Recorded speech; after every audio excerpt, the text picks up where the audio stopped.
Thank you, Mr. Speaker. The whole House will be disgusted by the latest revelations about Jeffrey Epstein.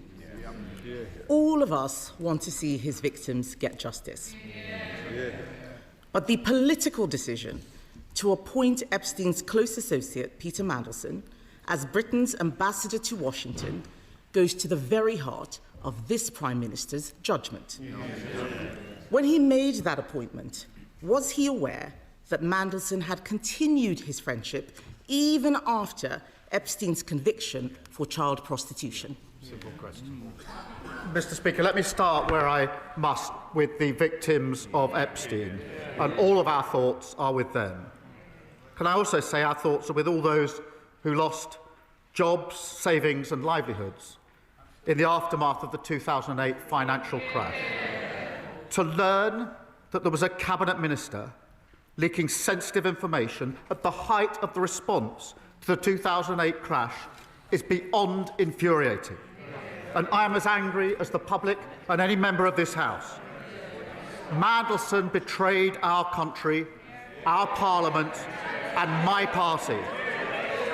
Mr. Speaker, he lied repeatedly to my team when asked about his relationship with Epstein before and during his tenure as ambassador. I regret appointing him. If I knew then what I know now, he would never have been anywhere near government. And that is why, Mr. Speaker, yesterday, the Cabinet Secretary, with my support, took the decision to refer material to the police. And there is now a criminal investigation. I've instructed my team to draft legislation to strip Mandelson of his title and wider legislation to remove disgraced peers. And this morning, I've agreed with His Majesty the King that Mandelson should be removed from the list of Privy Councillors on grounds that he's brought the reputation of the Privy Council into disrepute. Mr. Speaker, I asked the Prime Minister a very specific question. Did he know that Mandelson had continued his friendship with Epstein after the conviction? He says if he knew then what he knows now, but he did know.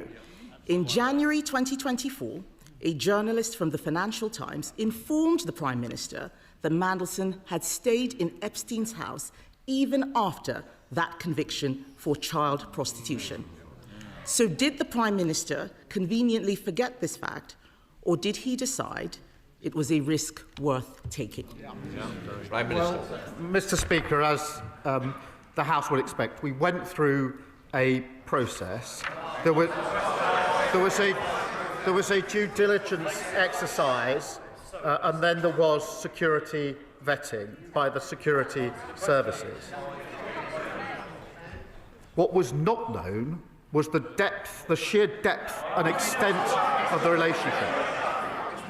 He lied about that to everyone for years. A new information was published in September showing the relationship was materially different to what we'd been led to believe. When the new information came to light, I sacked him. But we did go through a due diligence exercise. The points that are being put to me were dealt with within that exercise. In response to the humble address this afternoon, I intend to make sure that all of the material is published. Mr. Speaker, the only exemptions are national security, if it prejudice national security. My first duty is obviously to keep this country safe. And when we drafted humble addresses, we always put an exemption for national security. But also anything that will prejudice international relations.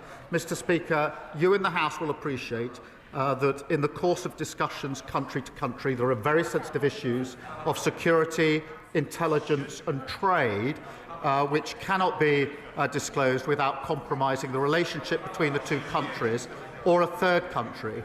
Mr. Speaker, so I can be totally open with the House, I should also disclose that the Metropolitan Police have been in touch with my office this morning to raise issues about anything that would prejudice their investigations. We're in discussion with them about that, and I hope to be able to update the House, but I do think I should make that clear to the House at this point, because those discussions are ongoing. Shall I clear that up? I'm going to come to the humble address in a moment, but the Prime Minister cannot blame the process. He did know it was on Google. If the Conservative Research Department could find this information out, why couldn't Number 10? On the 10th of September, when we knew this, I asked him at that dispatch box, he gave Mandelson his full confidence at that dispatch box, not once, but twice. He only sacked him after pressure from us. I am asking the Prime Minister something very specific, not about the generalities of the full extent. Can the Prime Minister tell us, did the official security vetting he received mention Mandelson's ongoing relationship with the paedophile Jeffrey Epstein? So clear. Prime Minister. Yes, it did. As a result, various questions were put to him. I intend to disclose to this House all of the national security, prejudice to international relations on one side. I want to make sure this House sees the full documentation, so it will see for itself the extent to which time and time again Mandelson completely misrepresented the extent of his relationship with Epstein and lied throughout the process, including in response to the due diligence. Mr. Speaker, I think it is shocking what the Prime Minister has just said.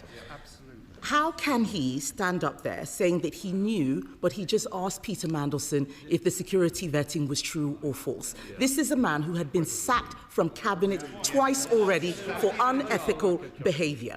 That is absolutely shocking. And that is why later today, my party will call on the government to release all documents relating to Mandelson's appointment, not just the ones the Prime Minister wants us to see. Because this government is trying to sabotage that release with an amendment to let him choose what we see, the man who appointed Mandelson in the first place. Labour MPs now have to decide if they want to be accessories to his cover-up.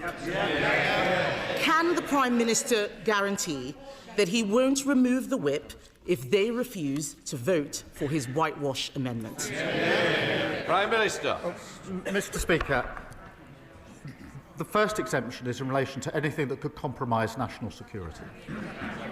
That is not a small matter, and many members on the benches opposite will know precisely why that needs to be in the exemption.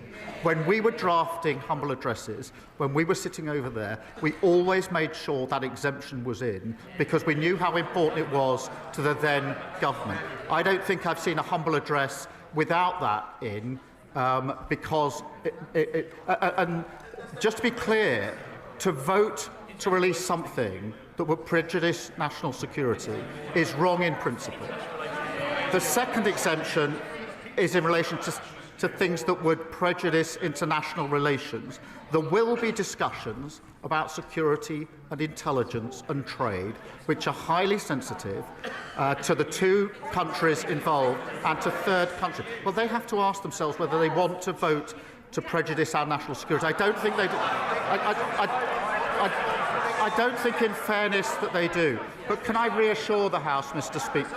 Let me reassure the House that the process for deciding what falls into those categories will not be a political process.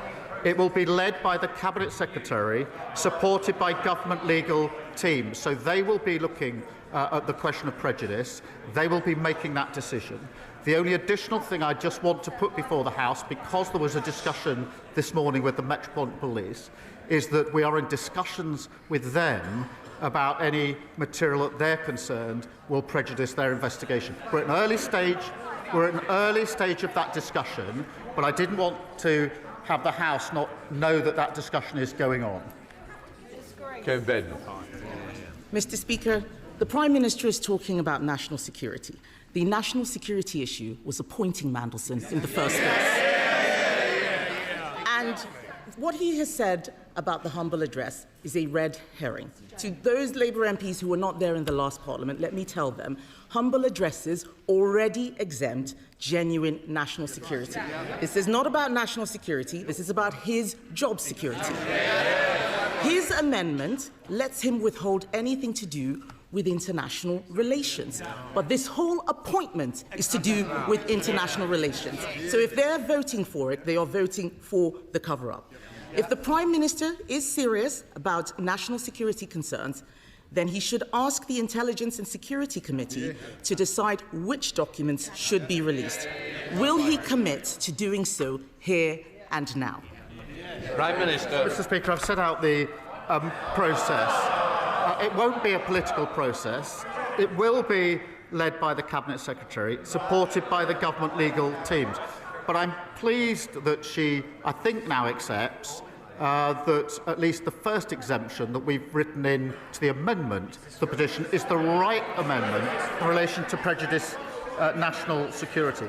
But she and others behind her will understand that because of the breadth of what's asked for, and we're doing everything we can to make sure this is fully transparent and disclosed, but she and those behind her will understand from their own experience in government the sensitivity of information about security and intelligence and trade relations that are inevitably caught in exchanges of the nature that are being asked for. And it is right that anything that prejudices, not touches on, prejudices international relations is protected within the disclosure.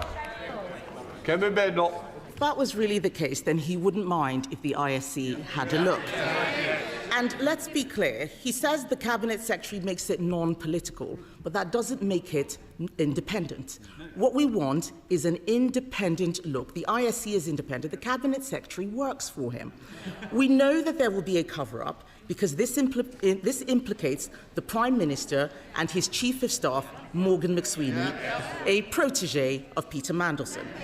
The Prime Minister chose to inject Mandelson's poison into the heart of his government on the advice of Morgan McSweeney. His catastrophic lack of judgment, telling us now that he did know, has harmed the special relationship. It has endangered national security. It's not the humble address, it's him. It's compromised our diplomacy, and it has embarrassed our nation. After all of this, does he have the same full confidence in Morgan McSweeney that he had in Peter Mandelson?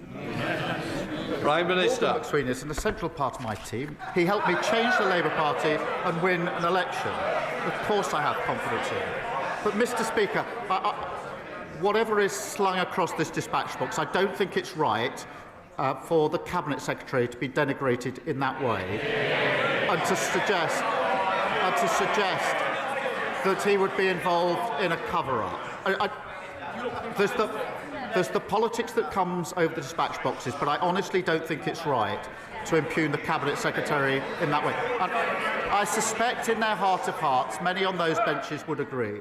Mr. Speaker, I'm as angry as anyone about what Mandelson has been up to. The disclosures that have been made this week of him passing sensitive information at the height of the response to the 2008 financial crash is utterly shocking and appalling.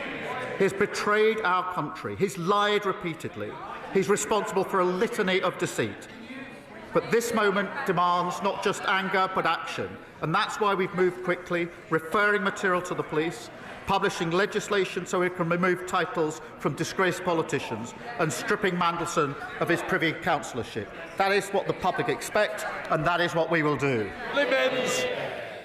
Thank you, Mr. Speaker. Every month, people across our constituencies are injured by illegal e-bikes being ridden at 30, 40 and 50 miles per hour through our town centres and parks.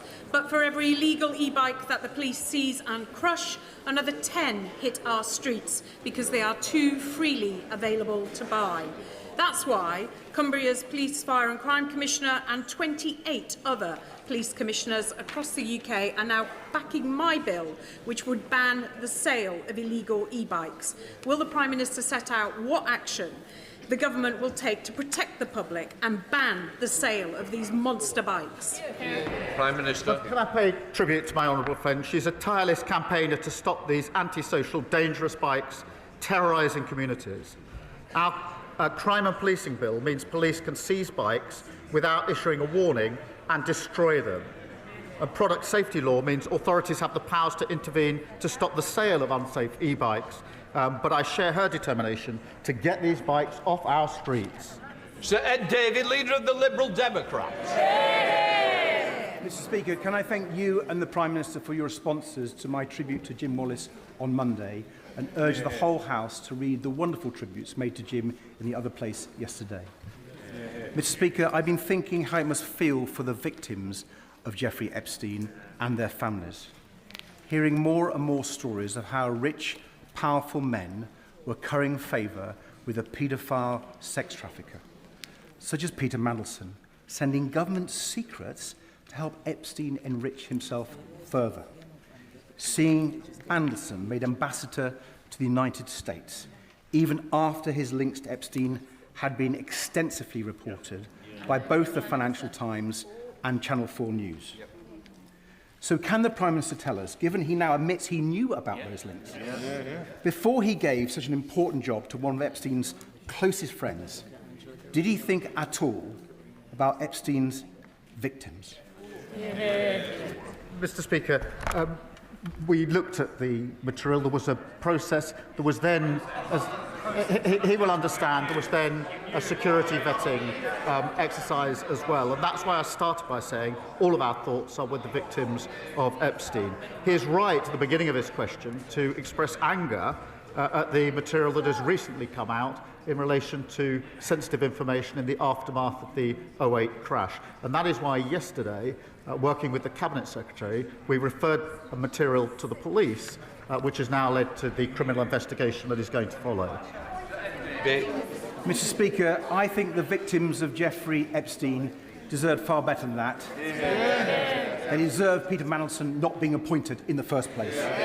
We don't even know the full extent of the British establishment's involvement in his appalling crimes, or how many British girls and young women were trafficked by him. So we need a full public inquiry, both to get justice for the victims and to protect our national security. Mr Speaker, the Polish government think Epstein may have been spying for Vladimir Putin. Is the Prime Minister concerned that Peter Mandelson may have been leaking state secrets, not just to a paedophile American financier, but also a Russian agent? Well, Mr Speaker, he talks of a public inquiry. Obviously, the focus now has to be on the criminal investigation which has started. As he knows, that investigation will go wherever the evidence leads it. And I've made it absolutely clear that the government will cooperate, as he would expect, with that criminal investigation, wherever it goes. Thank you, Mr Speaker. I welcome the news that Bristol East will be getting another 3 breakfast clubs. I've seen how these clubs aren't just about making sure that no child starts the school day hungry. They're also about giving staff the extra time to spend with the children and to spot whether there might be trouble at home. And on that note, can I urge the Prime Minister to work with schools on our manifesto commitment to identify children with parents in prison to make sure that those children get all the support that they need? Can I thank her for raising this and confirm that we're looking at how we can strengthen the support in place for these children so no child falls between the cracks. Free breakfast clubs mean every child is fed and ready to learn. And I'm delighted to see 3 more in her constituency as she references. But I also want to mention Rushbrook Primary Academy, Oasis Academy Aspinall, Longsight Community Primary, St Bernard's Roman Catholic Primary School Manchester, all soon operating free breakfast clubs in Gorton and Denton. Liz Saville-Roberts. Diolch yn fawr iawn, Llyfarydd. The victims and survivors of Epstein and his circle of overprivileged elite are at the forefront of my mind here and now. Mandelson, we now know, described Epstein's release from prison after being sentenced for child sex offences as Liberation Day. This man's association with Epstein was known when the Prime Minister personally appointed him as the UK's ambassador to the USA. How can we trust the Prime Minister's judgment? And in questioning that, how can we trust him to remain as Prime Minister? Can I join her in the disgust in the comments that she just read out? But to be absolutely clear, the scale and the extent of the relationship between Mandelson and Epstein was not disclosed. On the contrary, it wasn't just not disclosed. Mandelson lied throughout the process and beyond the process. He lied, and he lied again to my team.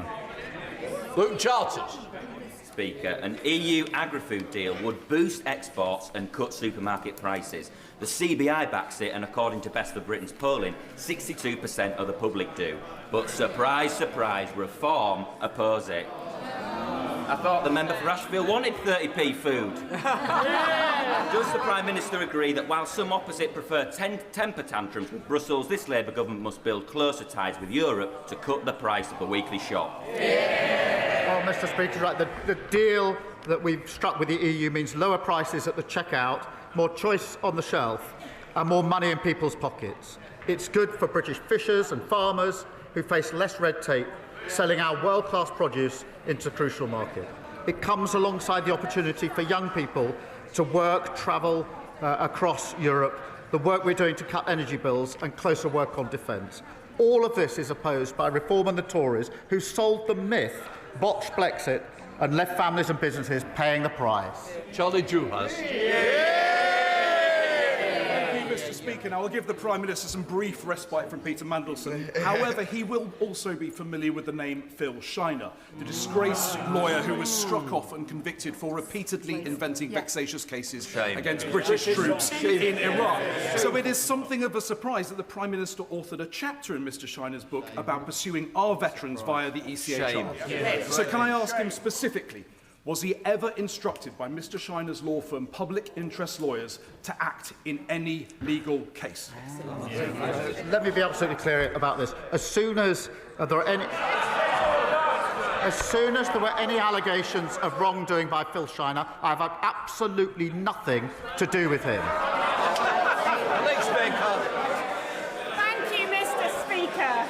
In Aldershot and Farnborough this year, we are looking forward to hosting the National Celebrations for Armed Forces Day in the home of the British Army. Businesses in my community welcome this government's record investment in defence in the years ahead, but our banks still struggle to lend to defence companies because of international regulations. Will the Prime Minister ensure that the UK works with Canada and our other allies to found the multilateral Defence, Security and Resilience Bank so that we can get money moving to our defence industries, get our armed forces what they need and stand firm against our adversaries? Well, I'm delighted that Aldershot will be hosting Armed Forces Day because they've got a hard-working Labour MP and a Labour council. Our historic defence spending uplift must be an engine for growth and jobs here in the United Kingdom. That's why we're committed to spending an extra £2.5 billion with SMEs. I do agree with her. It's vital that we work in lockstep with our allies, particularly in Europe, to enhance and align our defence capabilities. We're therefore working at pace to identify the most effective mechanisms for greater multilateral cooperation. Dr. Neil Hudson.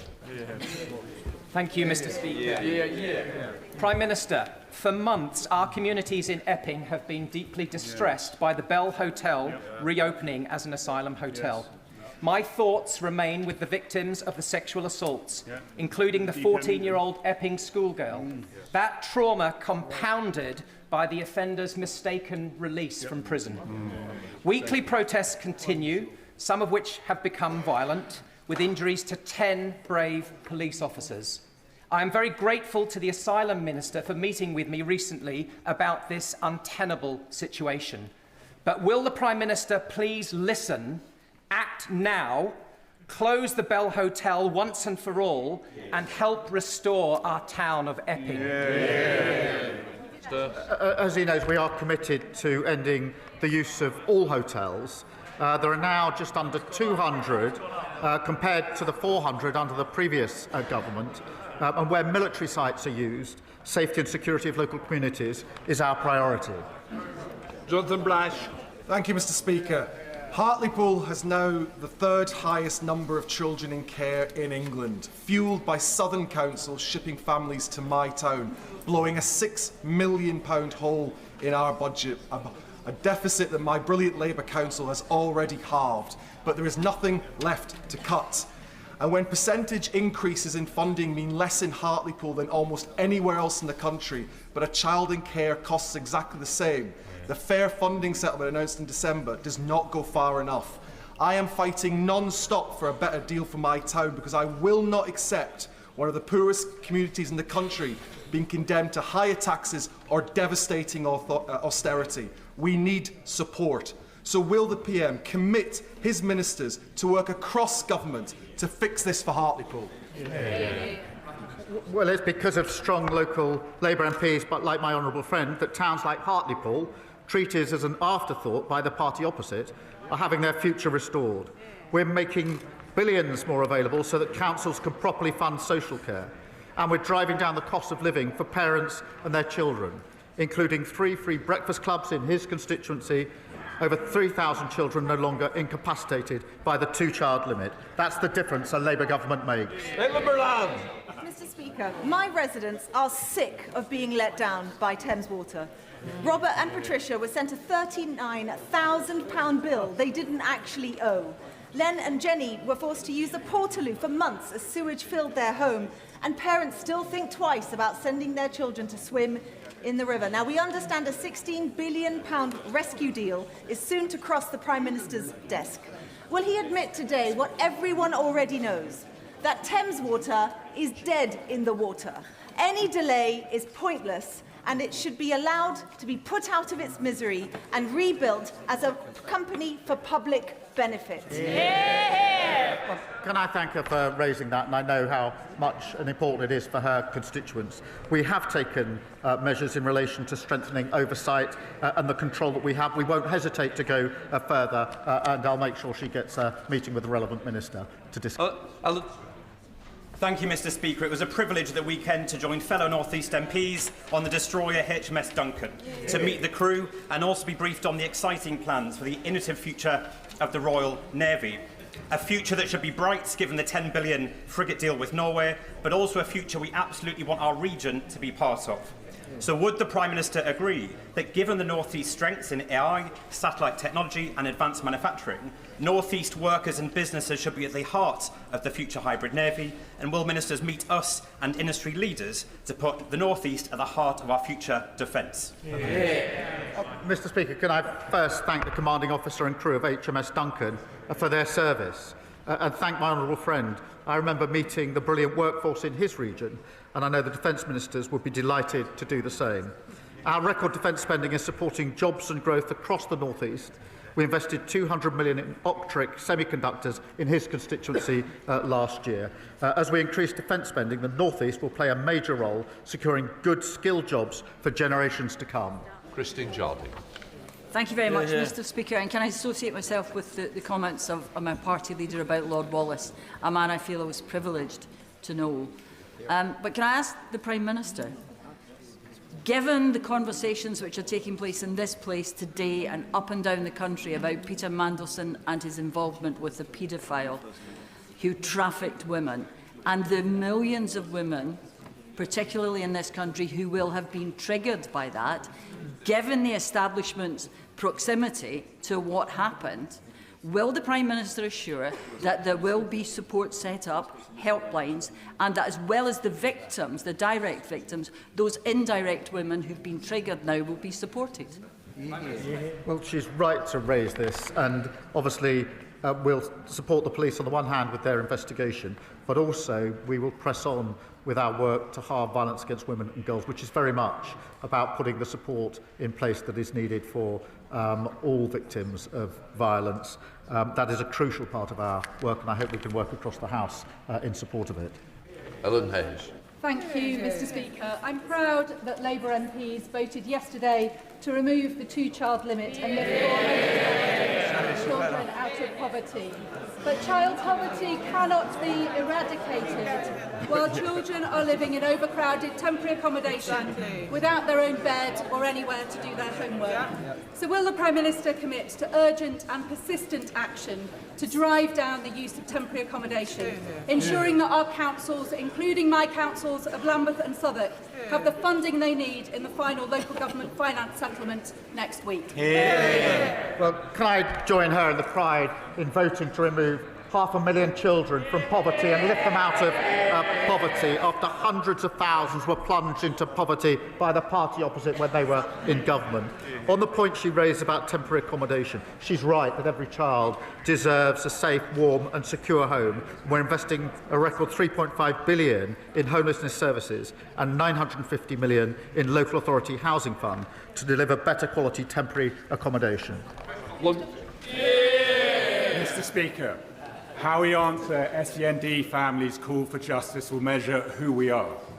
Christopher Lascaris was autistic and murdered aged 24. His mother, Fiona, who is here, spent 8 years begging authorities to protect him, but they refused because they presumed he had mental capacity.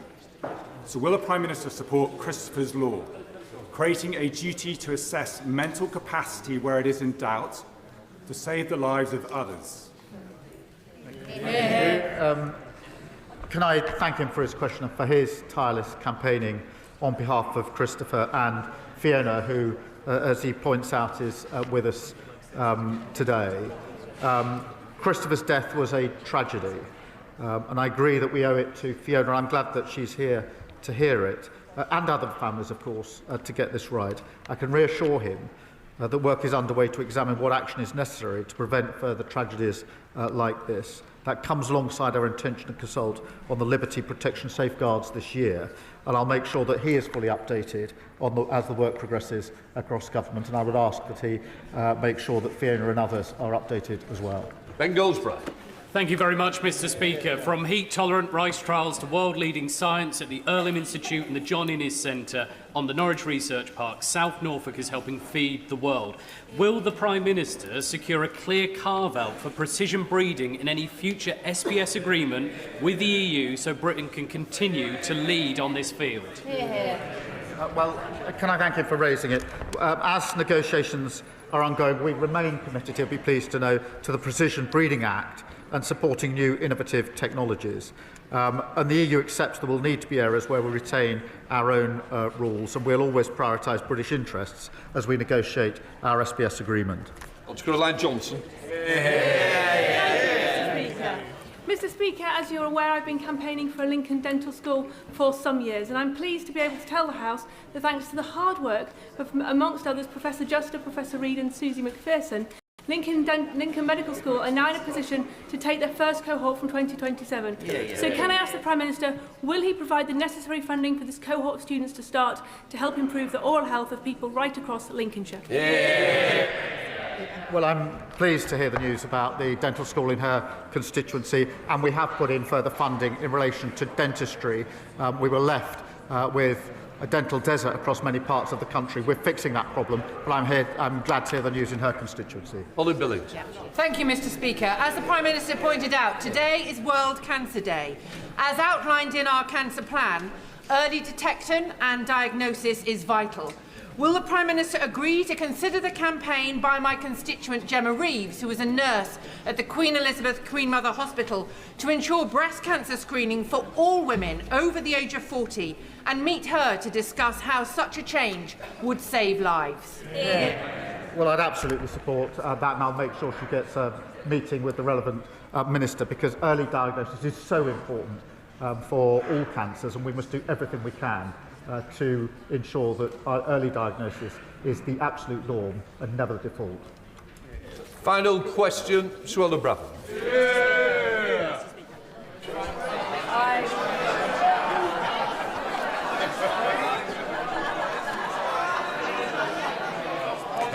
She's mute. Give her a moment. Thank you, Mr. Speaker. I recently met one of the bravest women I know.